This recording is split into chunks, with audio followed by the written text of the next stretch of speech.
Jericho Cruz, winelcome ang debut game ng rookie ng ROS na si Adrian Nocum.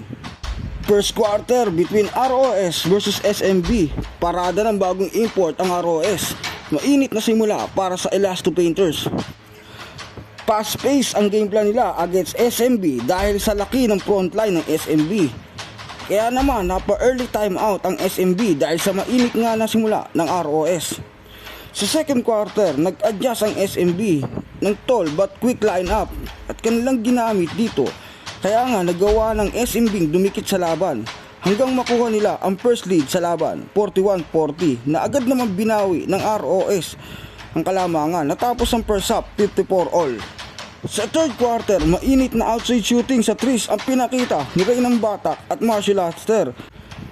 At sa quarter na to, nagtala ng 12 points sa third quarter si Marshall Lassiter, habang si Junmar ay nagkaroon ng mild injury sa kamay matapos subukang blangkahin ang bola.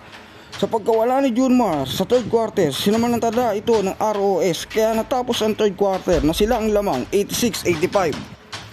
Sa fourth quarter, diinan ng laban, parehas ayaw matalo, digitan hanggang sa dulo. Tila showdown nila, Mamuyak at Lassiter ang laban. 2 minutes and 5 seconds, 106-103.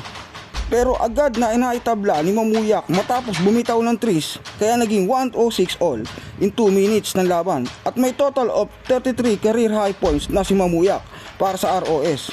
Under 1 minute of last quarter, 108 all, timeout ang SMB at kumananga naman ng 3 points si Lassiter, kaya balik sa lamang ang SMB 111-108.